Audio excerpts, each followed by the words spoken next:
Your escape from the everyday. To life.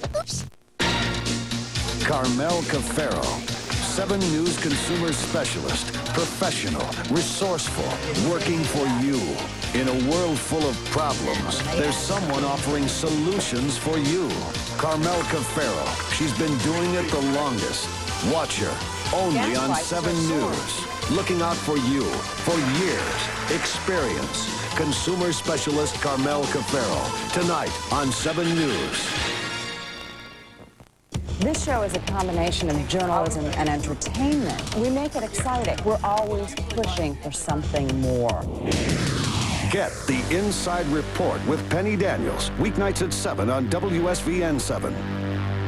If you see news happen, call the Channel 7 News tip line, 1-800-226-WSVN. Anywhere in Florida, 1-800-226-WSVN.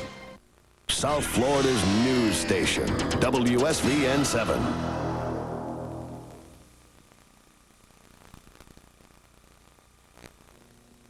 The following is a rebroadcast of Channel 7 News at 10, seen earlier tonight.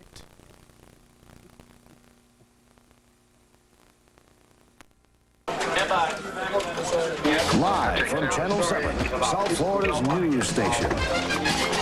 Sally Fitz, Steve Dawson, Crime Check with Rick Sanchez, Meteorologist Bob Soper, and Sports with Jim Barry.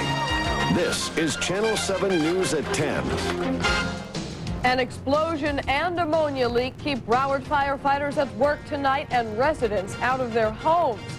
Good evening, I'm Joan Lovett sitting in for Steve. For the last 5 hours, it has been anything but a quiet night in one Broward neighborhood. An ammonia explosion and leak is keeping a lot of people out of their homes tonight. It happened at the Coca Cola bottling plant in Pembroke Park late this afternoon. Only one man was injured, but dangerous ammonia gas was released and firefighters are still working to contain it. The gas making it a tense situation. Channel 7's Rick Leventhal joins us live from the scene right now with more. Rick. Sally, it's a much calmer scene here now tonight. The situation has calmed down quite a bit. The hazardous materials unit from the Broward Fire Department is still inside this Coca Cola plant, but they believe they have ventilated all of that dangerous ammonia gas out of the plant. Now, they are still inside. They're making one more check through the plant to make sure that ammonia is gone and that there's no more danger of explosions. But earlier today, when those firefighters arrived on the scene, it was a lot more hectic, and you could smell the ammonia in the air. At this time, the only thing we know is they were attempting to either shut a valve down or open the valve. Firefighters believe that's what started an ammonia leak inside this Coca Cola plant, which led to what's being called a minor explosion. One employee was burned on the arm. The rest were evacuated. Fearful of more explosions, eastbound traffic was blocked on Pembroke Road in the middle of rush hour, creating a tremendous traffic jam. The fire department's hazardous materials team then went to work, trying to put a lid on the dangerous and toxic ammonia gas. I'm told by the experts that it's extremely dangerous when you're in close contact with it. It can cause burns on the skin, and it's toxic when it's breathed. While the hazardous materials teams were working to try and contain the ammonia and figure out a way to get rid of it, residents of a trailer park next door were being told to evacuate their homes. Well, I'm going to get my dog and get out of here before, so that at least until after the cloud disperses. I understand it's contained in the building now at this time, so. You're not taking any chances? No, I'm going to get out of here as soon as you guys let me go. Well, we did let Tony go, but by now he's probably back home because police have let residents return to their homes. As for the victim, he is a Coca Cola employee. He did receive first-degree burns on his forearm, but people here say he's doing okay tonight. And as for the plant, well, as soon as these firefighters give the okay, the plant is open for business, and in fact, there's a late shift that may return for work tonight. Sally, back to you. All right, well, that's good news. Thank you. Rick Leventhal reporting from Pembroke Park. And we can tell you that hazardous material crews are responding right now to what may be another ammonia leak. A hazardous materials team called hazmat and fire crews are heading for the area of Northeast 187th and 67th Avenue in Dade County. All we know right now is that an ammonia leak has been reported in that area, apparently liquid ammonia leaking from the Southeast Frozen Foods Company. We have our own news crew on the way to the scene, and we'll go to them for a live report just as soon as we can. Joan? A horrifying discovery today for an Eastern Airlines ground crew as they opened a fold-down stairway in the rear of a jet that had landed in Miami from Barbados. They found the body of a teenage stowaway. Police say the 17-year-old boy was in a part of the plane that is not pressurized or heated during flights, and that the teen may have died from lack of oxygen or from freezing to death. They are now waiting for an autopsy to be sure. The identity of the stowaway is being withheld until his family is notified. Tonight we are getting reports of widespread damage in Australia after a major earthquake on that country's southeast coast. Channel 7's Jane Akre has been following the story. She joins us now live from the satellite news desk. Jane? Joan, that quake hit the city of Newcastle, which is roughly 70 miles northeast of the city of Sydney on the very heavily populated east coast of Australia. At least one person was killed and dozens more hurt in that tremor, which measured 5.5 on the Richter scale. Hundreds of thousands of homes are reportedly without utilities right now. Many people have been asked to evacuate, and some homes have been destroyed. Authorities are very concerned that there will be some major aftershocks rocking through the area. We have just received some pictures from Australia. We'll be bringing them to you a little later on in this newscast. Back to you now, Joan. All right, thank you, Jane. Also tonight, a small earthquake has shaken Southern California near San Bernardino.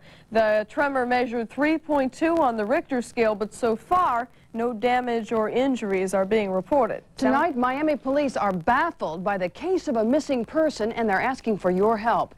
It is an unusual case because the missing person is a 45-year-old stockbroker. Channel 7's Crime Task Force is working on the story, and Jeff Michael joins us live from Miami with more on this one. Jeff? Sally, we are in downtown Miami, not far from where George Kinzel works, up at Smith Barney Brokerage House. This is a man who defines the word stable, according to his friends and his co-workers. As far as his personal life goes, he is considered inseparable from his wife. Professionally, everything has been going well. The market has been good for George Kinzel. He's been very, very successful. All the more reason that this has both his friends and his family not only baffled, but scared. Everyone here at Smith Barney knows George Kinzel's face. He's been a stockbroker here since 1977, and for those 12 years, he's built a reputation for being a man of habit. On almost every count, predictable. When I say he's a creature of habit, I mean, everyone knows exactly what George is going to do at any given time in the day. That's why this is so completely out of character. And Tuesday, George Kinzel's routine was decidedly interrupted. At about 20 minutes after 11 Tuesday morning, Kinzel telephoned his wife from his office.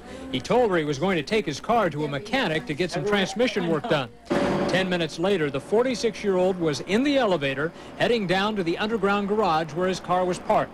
Police believe he was possibly heading to the corner of Southwest 12th Avenue and 8th Street. He never made it. Back at his office, co-workers are looking for anything that could give a hint of Kinzel's whereabouts. Friends are certain he planned to come back. They say he never would have left his briefcase behind if he hadn't. His desk has been searched, his client list gone over stock by stock to see if a large loss or withdrawal had been made. We can't find anything out of place. We don't see any clients who have lost money. We don't see any large withdrawals out of the account. So it really was not helpful in solving what may have happened, or was someone who was a client of George's possibly involved in his disappearance.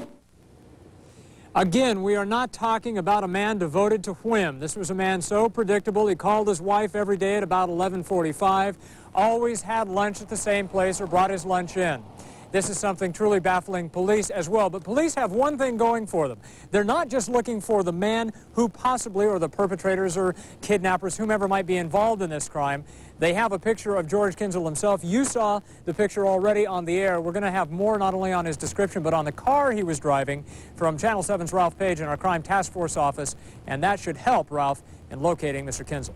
Jeff, police departments receive thousands of calls a year about missing persons. Most of the time it's because that individual does not want to be found. They've walked away themselves.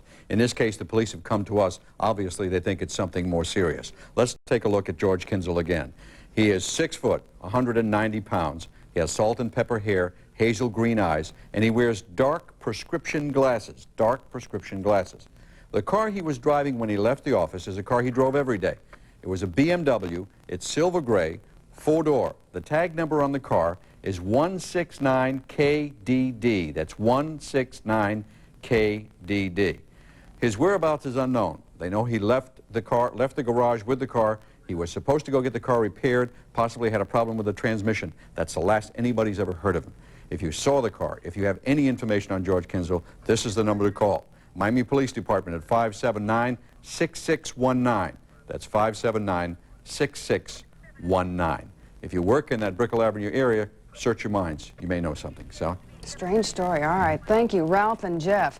A Metro-Dade police officer is in satisfactory condition tonight after shooting himself with his own gun. As we first told you last night on Crime Check here on Channel 7 News at 10, 32-year-old Valentin Gomez was taken to Jackson Memorial Hospital last night, moments after shooting himself in the leg. The accident happened at the K-9 unit headquarters.